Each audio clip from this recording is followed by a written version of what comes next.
habit, but it's not morning, it's 4 o'clock, so welcome in. If you can hear me out in the commons right now, we're starting up here in the auditorium, but feel free at any point to refresh your plates and everything. You've also probably noticed you got packets on your chairs. Those packets are for you. They are what we'll be covering today, and then as a throwback to the 90s, we got a clicker here, and it runs this presentation right here. It's all fancy and everything, so that's kind of fun. I just wanted to kind of introduce the day for you before we get started. The process, all the slides and everything are printed out for you, so you don't need to follow along there, but that way you can refer to it back later, or if you want to, you can take notes. We'll keep the lights up for almost the entire time, so feel free to write down what you need. We gave you a pen.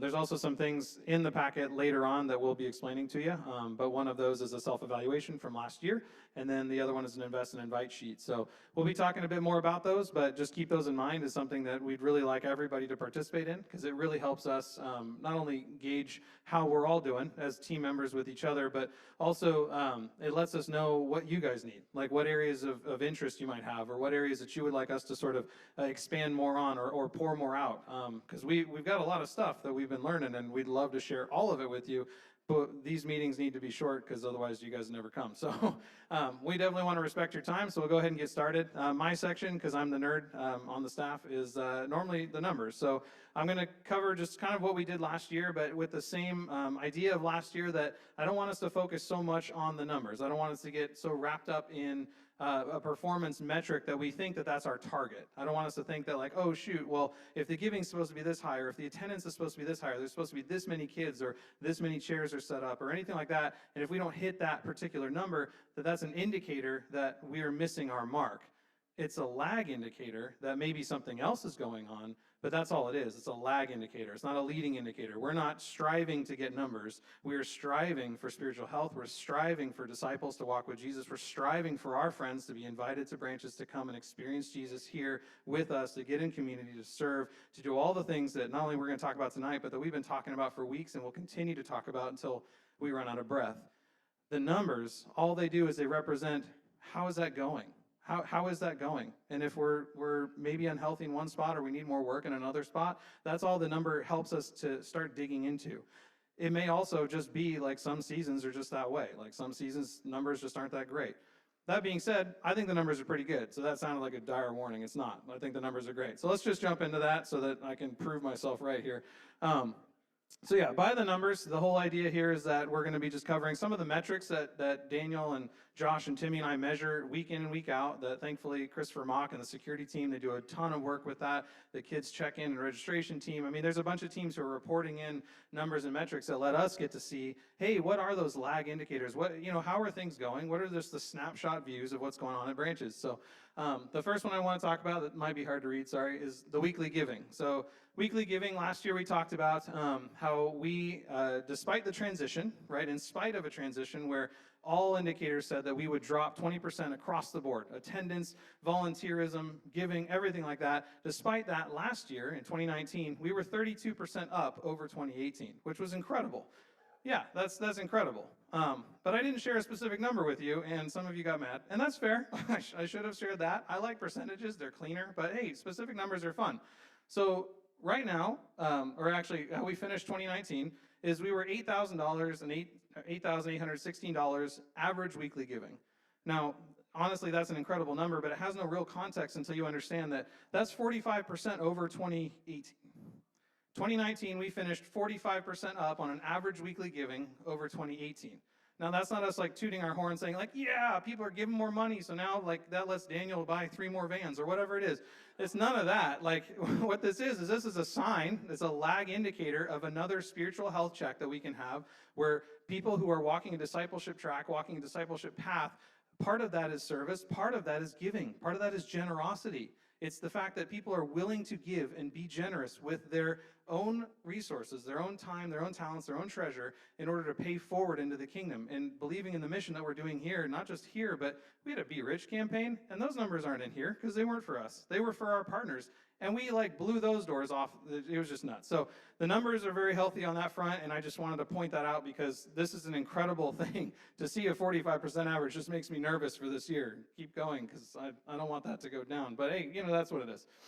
The next thing that we track pretty regularly is the weekly attendance. We do that about weekly, and so we wander around the room, and we count the number of heads that we see in the room. Now, that can be really hard because despite it being a smaller room, right, it's not the middle school, so it's not spread out, it's actually really hard to figure out just how many seats are available in the room when people are standing up, which is awesome. It makes the room feel full and alive, but the security team does a great job, and they go around, they count heads, and sometimes they count people twice just because they deserve to be here twice.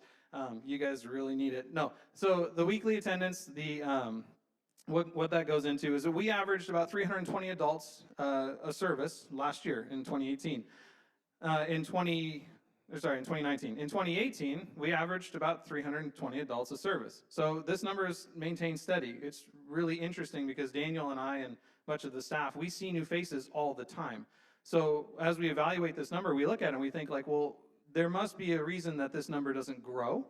So we evaluate that, we're looking into that. And so what we've kind of been talking about, and is what we're going to be talking about more with you guys this evening, we're going to be sharing some of that, is that there is a desire for more. There's a desire for more, not just on a Sunday, but actually more in community, more in service, more in just different areas of discipleship and different areas of walking out the path with Jesus that people are desiring. And in some ways, we are possibly falling short there. So we've been evaluating that, and we're going to start working towards that. We're going to be talking more about that a little bit, but just sort of part of that is this year, we're going to spend a very long time, we want to do it right, talking about evaluating and rebuilding the small groups program. We want to make sure that we do that right. We want to make sure that we offer something that is not just palatable for everybody or as many people as we can, but also has legs to it, can stand on its own, is capable of being around more than just the season that we put it on stage, right? That it actually thrives and that it has a lot of interest and a lot of people serving in it so that it actually grows all by itself. So that's something that we're looking at. 87 kids as an average last year. That's a ton of kids. Yeah, that's a ton of kids. And that's a larger number than last year. I think last year was like, what, 75? Something like that? It was below 80, so it grew.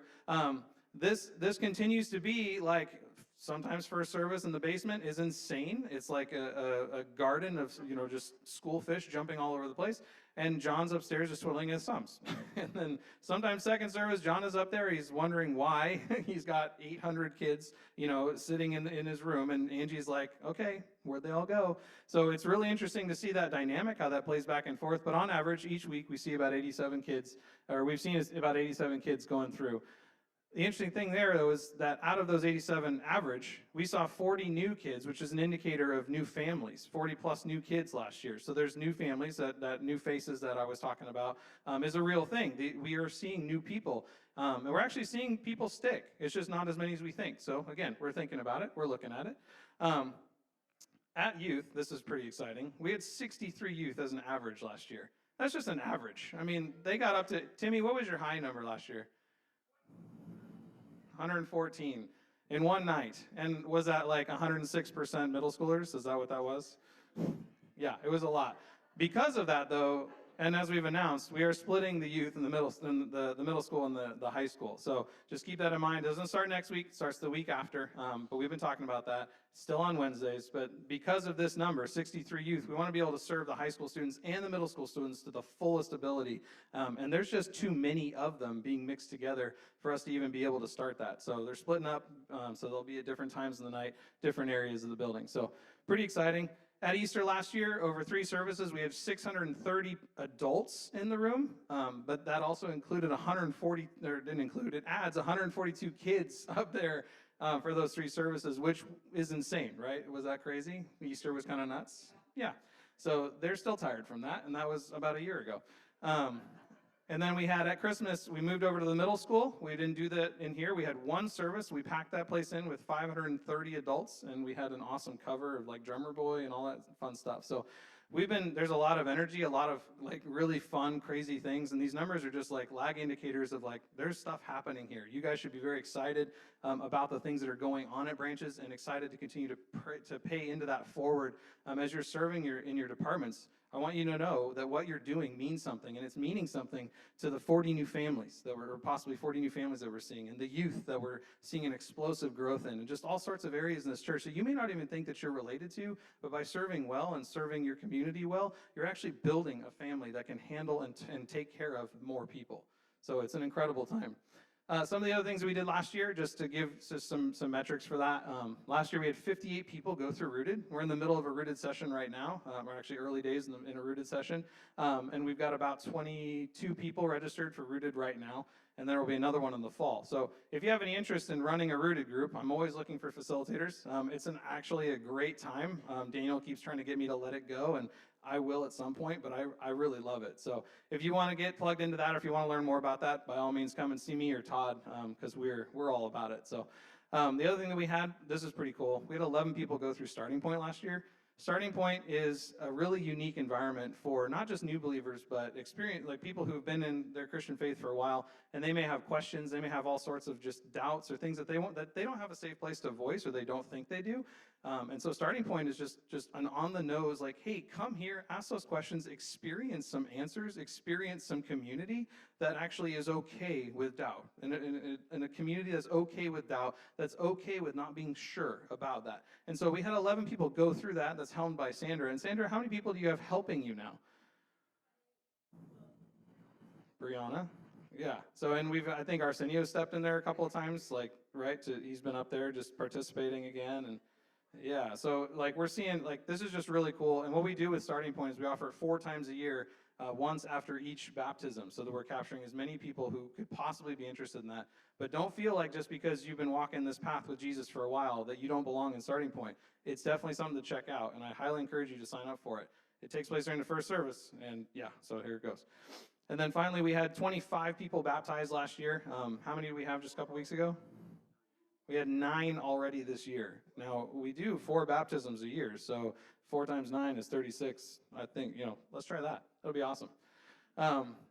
So that's about it for the numbers. And again, I just want to encourage us that the numbers are, again, they're just a lag indicator. They're not something that we're shooting to get, like, oh, if we get to that 350 mark of average attendance in a service, then we'll know we've made it. No, there's no made it. Like, we'll continue to walk with Jesus forever, and we'll do exactly what he wants and as he says, and we'll go where he wants us to go as humbly as we possibly can. Although, that can be really hard, but the numbers should not distract us with that. We should not look at a number and we should not say, like, oh shoot, my life is a failure. Or yeah, we can take our foot off the gas now. No, like, literally, the number is just a lag indicator that lets us know that, hey, we should be doing some health checks in some certain spots, but otherwise it just gives us something to celebrate. So we should be celebrating that. And if you don't mind putting your hands together for what you guys have done last year and continue to do this year. It's awesome. So I'm going to turn it over to Daniel, and he's going to